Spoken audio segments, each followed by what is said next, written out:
Good evening, everybody. Meteorologist Casey Cloud here in the Weather Center, and welcome to this 2024 Hurricane Special. Over the next 30 minutes or so, we're going to go over the very important information that you need here to be prepared, and also look back at past storms like Hurricane Idalia and that tremendous impact it did have on Porter viewing area down there in the ward, especially Taylor, Dixie counties there. For instance, I know a lot of us were spared by Idalia, but some not so lucky, even up in the word Swanee County. So serious. So just kind of stay tuned for all that information here as we now go ahead and kind of get into that tropical climatology. You can see here what to expect in terms of the general pattern on the chances of storms here, and in some cases, just the overall chances of hurricanes here. So you can kind of see as we get toward later in August into early October, that's when those chances peak on out. But it's important to be prepared even earlier on in the hurricane season, like at the start of June. I mean, if we've even had storms before the start of hurricane season, as you go back 12 years ago, the tropical storm Beryl, it almost was a hurricane as it hit the Jacksonville area. So just crazy to think about that. Just a crazy thing there in that regard. But as we go ahead and see now those storm names here, the season starts June 1st, so not too many days away here if you're watching this special live there at about the end of May here, 2024. I know Alberto is that first name, and that name is a recognizable one to many of our viewers here in the ward Southwest Georgia, because 30 years ago, coming up this July, a catastrophic event, many fatalities there from flooding from a system with that same name back then. I didn't get retired, a tropical storm, but sometimes there's things that are tropical storms, and people will say, well, it's just a tropical storm, but this was not just a tropical storm for those folks there around Albany there in towards Southwest Georgia. I mean, it was just a catastrophic event there. And I know as we look through the list here, Beryl, that's a name. We talked about 2012. It was one that was impactful there toward our area there. Just kind of going through the list. Debbie in 2012, that caused a lot of flooding. So some names don't get retired. Idalia didn't get retired. Just not quite considered significant enough on the national level. And as we look, Gordon, that was a storm that actually hit here in 2000. Just kind of going through the list here. I mean, as you look, I know, of course, in 2018, Michael was impacting those areas in our western region so severely. Well, Milton replaced that here on the list. It's a recycled list unless names get replaced, and Milton did replace Michael on this list. And the I name is always something that we kind of focus on here lately, because there's been so many I names that have had to be retired, you know, like Irma and Ike here, for instance, over the years. And Isaac is this year's I name, as we're expecting there's so many storms. We may get all the way through this list and have to use that secondary name list here. I mean, Williams, the last name on the list here in 2024, as we go ahead now and say that a 2024 Atlantic Basin forecast is for an above average season.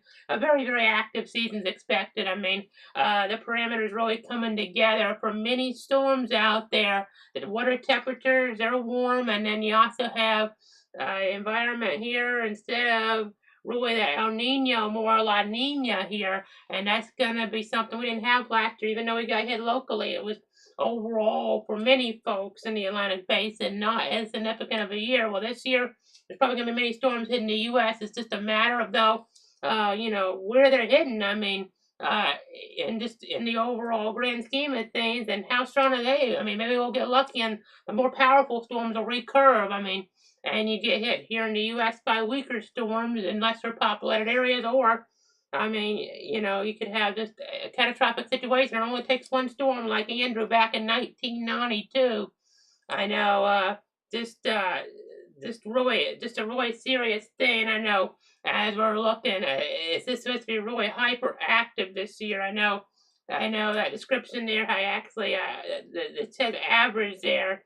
that's what we're forecasting. As we look back toward last year, you see this is what you expect in an average season, but this is what we're expecting above average, very hyperactive here in 2024. So I mean, you could have a season though, like in the early 2010s there, where we had a lot of powerful systems, but they were recurving. They're out in the Atlantic.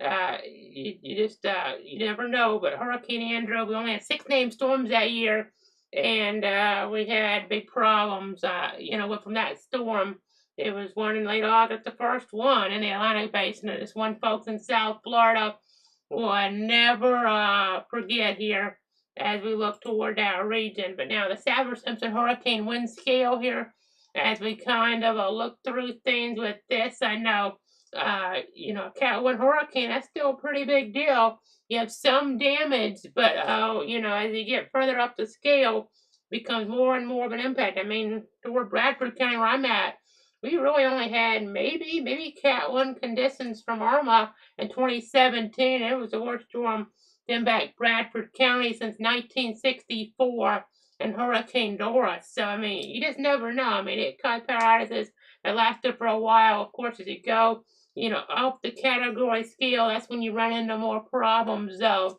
That's, obviously, I mean, just, devastating storms, a major hurricane, the Cat 3. Cat 4 is a catastrophic storm, and so is a Cat 5, like Andrew was in 92, and Michael in 2018. I know behind me here, that picture from the Tyndall Air Force Base area where we had this tree snap there, just all over the place like twigs. As you can see now, going back to 2020, I just wanted to kind of touch on the hurricanes that did make landfall in toward the U.S., and there were just so many of them. There's so many storms that did make landfall there in toward the U.S., and it was a season that was hyperactive like this one could be. But again, it just, it matters if you get hit. If you don't get hit, well, okay, well, that's good news. The pattern, in terms of the steering current and things like that may not, be the same as 2020. I mean, more than likely you're not going to get like, a repeat. I mean, in terms of different things here from one season that was hyperactive to another. I mean, now 2004 we had 2 hurricanes when Francis and Jean hit a similar area, but the seasons just don't kind of really repeat themselves because the patterns are going to change year to year here in general. When you have a big system, in play, there's going to be different things at play. I mean, just as you look at this, I'm just thinking about like 1989 Hurricane Hugo there up toward the Charleston area. That was something that was, so significant for them, and they haven't seen anything that compares since. So, you just got to be prepared and really expect the unexpected. But I mean, what a season that was there. You see a lot of Louisiana being impacted. I mean, of course, COVID was, a big deal then too. And you can see here, you have even Cat 1 storms. I mean, those Cat 1 storms are still doing some big time problems, making some big time problems as we were looking towards some different areas and toward parts of the United States. So as we kind of look at things, as we go ahead and look here now toward Tropical Storm Beryl, that's what I was referring to going back to 2012 when we don't have anything like this here on the horizon out of the late May. Already getting past Memorial Day weekend this year, but this was an impactful storm. There's Memorial Day tributes here having to be postponed or canceled here from such an impactful situation. No, it didn't look like a lot on radar, but those were pretty strong winds there. Jacksonville, I mean, I think initially they had it 70 miles an hour with the sustained winds in the here and now. And, it wasn't that far off from being the first hurricane to hit the Jacksonville area, really, as we're looking at things, the North Florida coast, since Dora there, that Atlantic coast since 1964. So just kind of crazy to think about there. And then here's Idalia, though. That's what we all remember from last hurricane season. It was historic for that part of North Florida there. Keaton Beach is taking it there on the chin. Horseshoe Beach is devastated, and I'll go into more on that damage here in a few moments.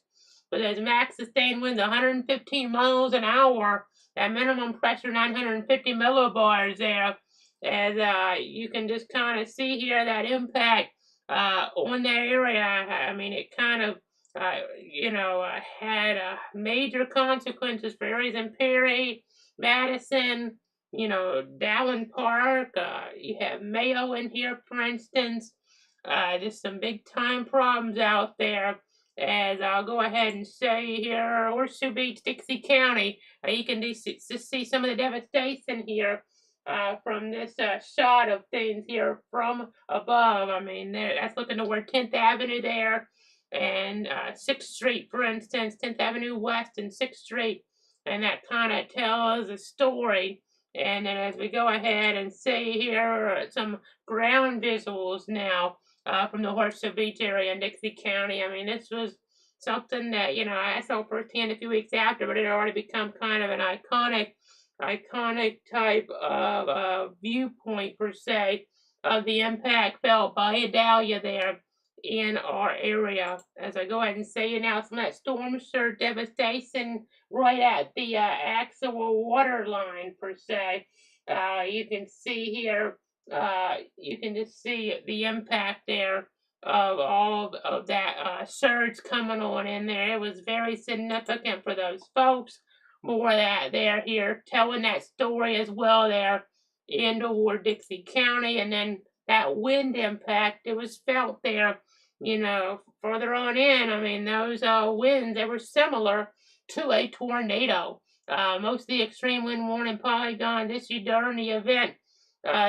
This is what was shown there at 8:34 a.m. and the point of that coverage that day, that August there, Wednesday there, 2023. And this is something that we had never seen before and haven't seen since in the Swanee County area. It was the only one that's ever been issued so far by the National Weather Service in Jacksonville for that Live Oak area. I know such a horrible event. I mean, you had issues there with chicken houses and the like there in the that county being impacted, among many other things, but an event that our folks will never forget.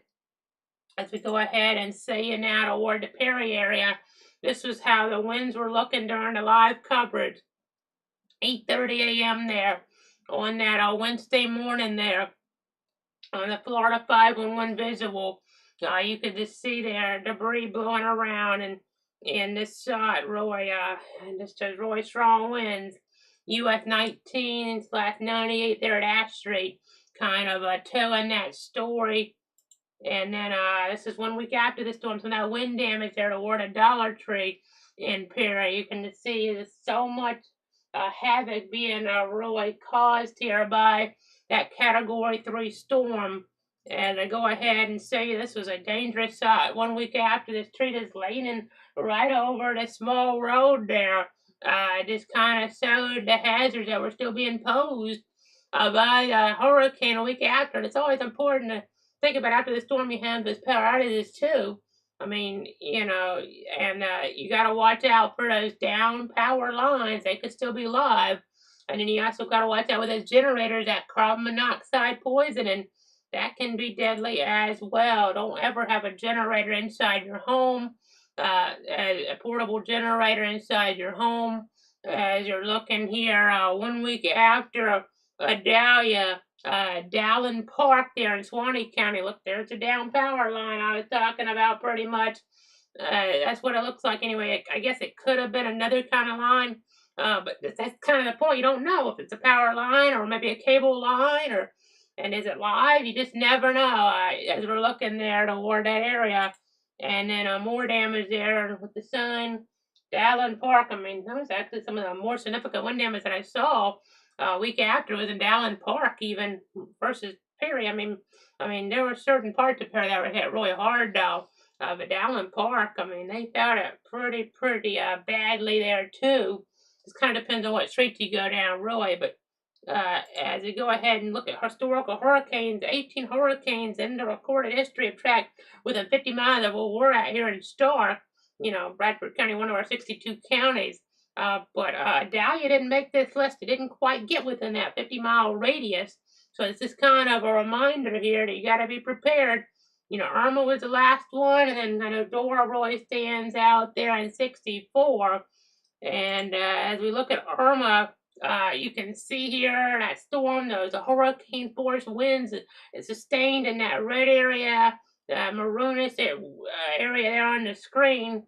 And then in the orange, that's the tropical storm force sustained wind, fell, over pretty much all of Georgia and all of Florida here at one point or another there in total. Boy, just adding things up. I know you had that first U.S. landfall there toward Cujo Key, and the max winds sustained 130 miles an hour, and overall, were 6 million Florida customers were without power, including us here in Bradford County. Many of us, including me here, that's the last time we lost power, for an extended period because of weather. Was that storm system there in 2017? And besides that, you really have to just go back. For something really notable was to two storms in the 2004 hurricane season there in Francis and Jean here. So as we go ahead and look, though, Irma, I know we had significant flooding that ultimately set up across Jacksonville. You had just the overall pattern kind of causing that surge there to really build on up, and that caused big problems there. Flash flood emergencies ultimately had to be issued. I know at 2 a.m. when this snapshot was taken, 75-mile-an-hour max sustained winds were the story. 961 millibars was that minimum pressure. That's a very deep storm still. And we had a tornado threatened play. So just you add up that overall push there of the water into the St. Johns River had big problems. We've had big problems in the more recent storms even. As you look back there, you think of Ian and Nicole, still had some problems, not maybe this level overall, but you've also had, problems with those lakes there, like in Bradford County, even with those. We had a lot of rain there very quickly fall. Some of the worst problems with lakes in Bradford County since Dora in '64. So as we go ahead and look, there's some more storm damage from Irma in 2017 in Bradford County telling that story, and then as we look here, Dora was the last Cat 2 plus hurricane to track within 50 miles of the Stark area. You can see that there back in 1964, September 10th. But now, unfortunately, in terms of him being the late George Wetterland, he passed away last year. He was the one that tracked this storm and was the one to give the alert to the First Coast region that this was going to be a threat, that it was coming this way here toward the Jacksonville vicinity. And you can see that path there in toward in 1964. You can see that coming right in on the St. Augustine area and then come, across areas there around the St. Johns River, came into Bradford County, and about then as it was transitioning from a Cat 2 to a Cat 1, I know, it's a harrowing experience for those, that have, recounted that years later that are still around from that storm back then. Even in Bradford County, folks taking refuge at Hampton Elementary School, for instance. So let's go ahead, though, and now go to Hurricane Dora now. That actual path that it took all the way in the Atlantic. So certain things were in play to kind of steer it this way. I know that landfall near St. Augustine has max sustained winds at about 110 miles an hour. It was the only hurricane, believe it or not. This century we haven't had it happen either. I know Beryl, believe it or not, is a Cat 1, wasn't that far off of it. There in 2012. It's kind of crazy to think about, but this was a high-end Cat 2, almost a Cat 3, but it was the only hurricane to make landfall on the northeast Florida coast, directly during the 20th century. I know we've had storms on the west coast, we've had storms come up, but to make landfall like that, it was the only one, which is just remarkable. Pattern set up this wrong for our area, but many years it sets up this right now to get a direct landfall. But just, you can kind of see it was tracking kind of northwest, and it made that curve, an odd pattern, really, to get that go, off toward the west-northwest and right in toward the region here. It's just, crazy to think about. I'm just thinking real quick off the top of my head. I remember back in 2019, I believe it was, Dorian, all those impacts in the Bahamas. We got lucky in Florida with that storm as well. Some of the forecasts from that, even if it wasn't going to make a direct landfall on us here, Florida would have had big problems from that one with just so much flooding rain. Of course, Matthew in 2016 scraped the coast, but it didn't make a landfall directly along the coast there in Northeast Florida. As we're looking at the 21st century, so far, a fourth way through, haven't had a direct landfall. Let's cross our fingers that, that continues, that trend continues. But it doesn't matter in terms of, still having big impacts. I know we've had storms in Southeast Georgia, going back to the 1800s that were a big deal as well. That were just, pretty much catastrophic for those folks. But as we go ahead and see the strongest continental U.S. hurricanes on record, the Labor Day storm in 1935, 185-mile-an-hour winds there. But then I know you see Camille there in 69, 175-mile-an-hour winds that hit toward Louisiana, Mississippi. The Labor Day storm hit toward the Keys there with the biggest impact. Andrew, with those type of winds toward South Florida. And, it's like Homestead there. And again, there's a pretty formidable hurricane, not to that level, but pretty formidable one toward Louisiana. And then Michael in 2018. I mean, never going to forget that there toward areas around Mexico Beach and the like there. Panama City proper, 160-mile-an-hour max sustained winds. And I mean, there's been a lot of cleanup that's, happened to this point toward that area more than 5 years later, but there's still, here and there. I mean, there's still things, that, you can kind of see that are different than from before the storm hit. And Ian and 7 others, 150-mile-an-hour strikes on the continental U.S. So now Michael, that Cat 5 storm, the catastrophic damage around Panama City. I mean, this was so well defined on the Doppler. Right near the Doppler with that shot, actually, of it. You can kind of see here, right in there where the Doppler was, and it came right across there, and it was so well defined. The pressure, the lower the pressure, the stronger the storm. The pressure on this was down all the way to 919 millibars, and oof, terrible storm. There's some damage there inland, though. This goes to show you. We had some pretty bad wind damage like Live Oak from Idalia, but this is even worse, going pretty far inland from, Michael's impact on Mariana. I mean, this is what could happen toward like Bradford County here if we had the worst case scenario with wind damage. That's a bowling alley there, by the way, behind me with some really significant wind damage. But 102-mile-an-hour wind gusts was measured there at the Mariana Airport.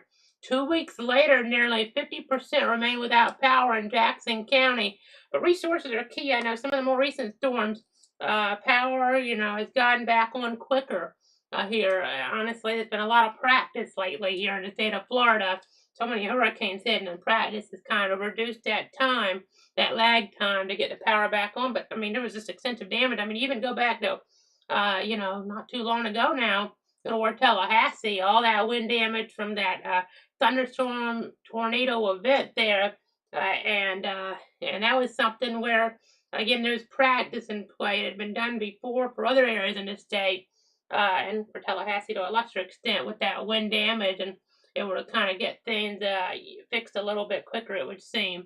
But I know you got to also remain alert. I mean, not everybody's going to get the wind or the storm surge. I mean, you also have to remain alert for flooding and tornadoes from systems. Just think back toward Faye there in 2008 and Debbie in 2012. So as we go ahead and see Ida here, I wanted to bring this one up because it was one of Louisiana's strongest hurricanes on record. Named retired Southeast East Louisiana devastator, of course. Just terrible for those folks. But look at the impact it had all the way up into toward the New York City area. We had many fatalities up there because of the flooding from Ida there toward New York City in 2021. I mean, these were all flash flood emergency polygons. You just don't see that many flash flood emergencies because there was this water coming into places it shouldn't come, and folks, in some cases lost their life due to drowning. As we go ahead and see now, though, tornado safety tips talking about that impact. I know you've had storms in the past here that have produced deadly tornadoes toward different areas. I believe it was Ivan there. Hurricane Ivan back in 2004 had some deadly tornadoes with it that, were so significant, even in the state of Florida. You always got to remain alert for that when the conditions are favorable for tornadic activity. Stay tuned for the latest updates. have multiple ways to receive alerts. And whenever a tornado warning is issued, that means a tornado has been detected using radar or spotted. You need to seek shelter inside a sturdy building. Get as many walls between you and the outside as possible. And to protect yourself from flying debris, put on a bicycle helmet, football helmet, baseball helmet, something like that. Now, I know for some of our viewers, like when I'm having to cut in for national weather concerns, we talk about a basement, but those really don't exist here in the state of Florida. So, and South Georgia counties. So that's not exactly, something that's in your, toolkit per se, but you do have the option, of course, to just get into your room, put that football helmet on, bicycle helmet on, something like that. Have those shoes on too, in case in the aftermath of a tornado, there's glass cut up everywhere. You don't want to cut your feet up, so glass broken everywhere, and you don't want to cut your feet up. So again, just important stuff to keep in mind. And here's some preparedness considerations now. Just make sure your hurricane kit is up to date. I know it's tax holiday time coming up at the beginning of the month there in June in Florida. Now, basic disaster supplies kit includes water, non-perishable food, a battery-powered hand crank radio, a no weather radio, a flashlight, and a first aid kit. And then you can get that list there, that full list, ready.gov/kit. And then inland flooding, normally a bigger concern locally. So try mitigating the threat beforehand with sandbags and other items and methods. And then charge up those devices. Power outages as possible. Sometimes they're more likely. And if you have a generator, you just got to be really careful because carbon monoxide poisoning, such a big deal. You see it, every big hurricane pretty much. You're not supposed to run those in your home. It can be deadly. You also got to treat intersections and, miss the power outages if the lights aren't working. Treat those intersections as four-way stops. And then just be ready to move to that interior room in a tornadic situation. You got to kind of hide from the wind but run from the water per se. And then after a storm moves through, again, staying away from power lines and generator safety. Those are both critical. So just very important information to keep in mind here. This hurricane season 2024. For our live viewers, I just want to see if there's any questions or comments real quick that I need to address here in the coverage. I don't see anything right now, but again, just thanks so much for tuning in here to 2024 Hurricane Special. Stick with me through the whole hurricane season here, and we'll keep you updated on all the different platforms. Of course, we have Facebook, KC Cloud WX, Cloud Weather, Twitter/X at Cloud KC, YouTube at Cloud Weather. Make sure if you haven't already done so, hit that subscribe button. And then you have Twitch there, Cloud Weather, and then cloudweather.com. Supplemental information like the radar, the interactive radar, and even, you have that tropics tab there. We'll be putting this one here, but then you also have the latest tropical weather outlooks on that started back on May 15th. Haven't had anything too significant in the Atlantic so far, but those will be on there. The name list is on there now for this season as well. So keeping you all covered there at home as we get through this hurricane season together. It's going to be an active one. Doesn't mean we'll get hit here though. But it's just something where there's a higher chance there of more storms. The pattern's going to be key though, and we're going to be here to get you through it.